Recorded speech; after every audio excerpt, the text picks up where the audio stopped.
दुग्धाभिषेक घातला गेला आहे. अण्णासाहेब जाधव माझ्यासोबत आहेत. खरं तर जाधव साहेब आज दुग्धाभिषेक घातलेला आहे. नेमकं काय पहिली प्रतिक्रिया? साहेब, प्रतिक्रिया म्हणजे आपण एक 7-8 महिन्याखाली आपण स्मारक छत्रपती संभाजी महाराज यांचं उभारण्यात आलं होतं आणि इथं म्हणजे सर्व रोडचं काम चालू होतं, धुळा बसतो होता. मग त्या अनुषंगाने आपण हे केलं की आज इथं रोड झाला आहे, महाराजावर धुळा बसणार नाही म्हणून आज आपण संघटनेच्या वतीनं धर्मवीर छत्रपती संभाजीराजेश्वरी प्रतिष्ठान बाळराजे दादा आवारे पाटलाचा आम्हाला सांगावा आला की अण्णासाहेब जाधव तुम्ही दुग्धाभिषेक करून घ्या. त्या अनुषंगाने आपण आज इथं दुग्धाभिषेक करून घेतलेला आहे. तुम्ही मुंबईतील निवडणूक आयोगाचं कार्यालय देखील फोडलं होतं, मात्र ते का फोडलं होतं? आमचं कळंब तालुक्यातील तांदळवाडी इथे EVM हटाव लोकतंत्र बचाव मतदान पत्रिकेवरच मतदान घ्या या मुद्द्यावर आमचं तिथं आंदोलन चालू होतं. चालू असताना आम्हाला तिथं सत्ताधाऱ्याची कोणतीच आम्ही निवेदन दिले, पण आम्हाला प्रतिक्रिया त्यांची काहीच येणं झाली, पॉझिटिव्ह काहीच नाही. मग नाविलाजानं मुंबईला मला जावं लागलं. मी स्वतः चॅनल सोडल्यानंतर मी तिथं निवडणूक आयोगामध्ये गेलो. निवडणूक आयोगापाशी मी 2 तास थांबलो.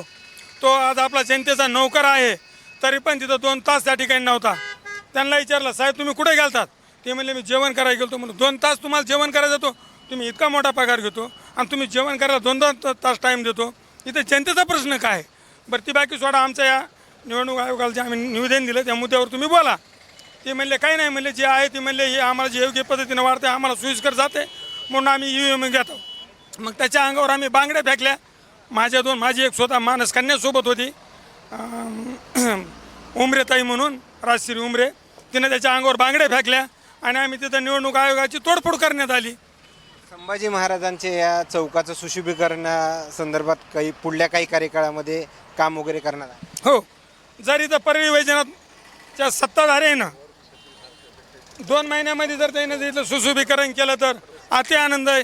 कारण का वैजनाथ प्रभूची नगरी या वैजनाथ प्रभूला देखील समजा संभाजी महाराजाचं सुशोभीकरण केलेलं म्हणजे पावन होणार आहे. त्या हिशोबाने सत्ताधाऱ्याने जर इथं लवकरात लवकर, माझी विनंती त्यांना, लवकरात लवकर जर त्यानं सुशोभीकरण केलं तर ठीक आहे. नसता 2 महिन्यानंतर मग स्वतः संघटनेच्या वतीनं बाळराजे दादा आवारे पाटलाच्या नेतृत्वाखाली इथलं सुशोभीकरणाचं काम करण्यात येणार आहे. प्रताप सरनाईकांचा देखील ताफा जो आहे तो तुम्ही अडवला होता, मात्र तो का अडवला होता? हो, ते आमचं तांदळवाडी इथं उपोषण सुरू होतं. 26 जानेवारीला कुठलाही नेता जर समजा ज्याच्या जिल्ह्यामध्ये आंदोलनच्या म्हणजे उपोषण चालू, आमरण उपोषण आहे, पुन्हा ती जनहिताचं आहे, EVM हटाव लोकतंत्र बचाव मतपत्रिकेवरच मतदान घ्या, तिथं पालकमंत्र्यांनी यायला पाहिजे होतं. पालकमंत्री आला नाही, कलेक्टर साहेब यायले अर्ध्यातूनच वापस चालले. मग तिथं मी प्रताप सरनाईकला खुल्ला एक शब्दामध्ये माझं सांगितलं त्यांना की साहेब तुम्ही या. ते म्हणले नाही, म्हणले मी छोट्या मोठ्या उपोषणाला मी येतच नाही, म्हणले मोठ्या उपोषणाला येतो आहे.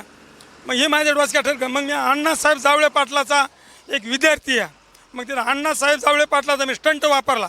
म्हणलं उद्याच्याला मी त्याला खुल्ला चॅलेंज केलं, उद्या तुमचा तापा मी अडवणार. मग अडवणार म्हणल्यानंतर त्यानं माझे 15-16 कार्यकर्ते त्याने ताब्यामध्ये घेतले. ताब्यामध्ये घेतल्यानंतर मी स्वतः एक ऑटो रिक्षा घेतला. त्या ऑटो रिक्षामध्ये मी SP कार्यालयासमोर गेलो आणि माझ्या 5 कार्यकर्त्यासहित मी तापा अडवून त्यांच्या गाडीवर मी अंड देखील फेकलं. म्हणजे इतका मोठा निषेध केला त्यांचा.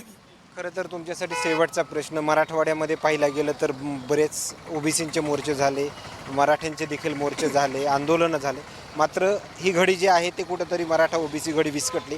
मात्र पूर्वपदावर आणण्यासाठी तुम्ही काय करणार आहात? यामध्ये सर्व समजा राजकीय पुढारी असतील, सामाजिक कार्यकर्ते असतील किंवा सामाजिक संघटना असेल, यानं सगळ्यांना एक विचार करून बैठक घेण्यापेक्षा प्रत्येकाच्या मनामध्ये एकच भावना जागवा.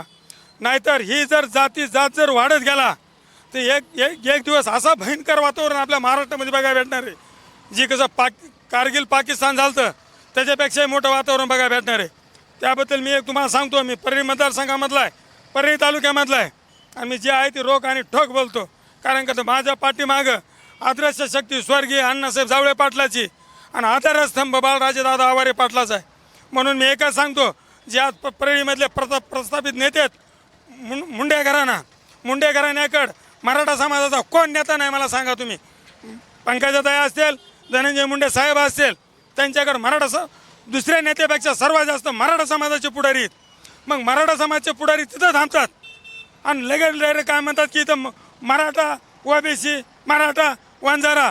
म्हणून त्यांना माझं एक खुल्लं आम सांगणे, जे आज गोरगरिबाचे लेकरं शिकायलेत, तुम्ही सामाजिक चळवळीतून काय सामाजिक पुढारी आहे तिथं, इकडे सामाजिक काम करतात आणि मग वरी जाऊन बसतात, धनंजय मुंडे साहेबाकडे बसतात, पंकज ताईकडे बसतात. त्यांना माझं खुल्लं सांगणे की तुम्ही गोरगरिबाच्या लेकराच्या हातामध्ये जातीचा झेंडा देऊ नका. आणि जर ठिकाणी आपण मगापासून दुग्धाभिषेकाचा कार्यक्रम होतोय त्या दरम्यान पाहतून मोठी ट्रॅफिक जाम जे आहे ते होताना पाहायला मिळते. मात्र इथं ट्रॅफिक पोलीस प्रशासनाचे अधिकारी दिसत नाही. इथं हे ट्रॉफिकचाच एरिया आहे आणि इथं परळीमध्ये ट्रॉफिक व पोलीस तुम्हाला कधीच कुठल्याच रोडला दिसत नाही. हे आताच नाही तर एरवी दिसत नाही. आणि हे एक अचानक ठरलेला कार्यक्रम होता. आम्ही काही लय मोठा कार्यक्रम नव्हता आयोजित केला. पोलिसांना तशी काही कल्पनाही नव्हती दिलेली आणि त्याच्यानं काही ते आले बी नसतील. पण इथं सदैव इथं काही असू नसू पण हे जे संभाजी महाराज चौकातला जे भाग आहे सदैव ट्रॉफिकचा या ठिकाणी आहे. काय दुग्धाभिषेक घातल्याच्या नंतरची काय वेगळी प्रतिक्रिया, काय वेगळा आनंद आहे? आज धर्मवीर छत्रपती संभाजी महाराज यांना दुधाचा अभिषेक केला. असं वाटलं की आपल्या जीवनाचं सार्थक झालं. कारण का ज्या छत्रपती संभाजी महाराजांनी त्यांना हाल करून मारले असे आमचे छत्रपती संभाजी महाराज यांचा आज आम्ही दुग्ध अभिषेक केला. आम्हाला एक 12 हत्तीचं बळ आल्यासारखं झालेलं आहे.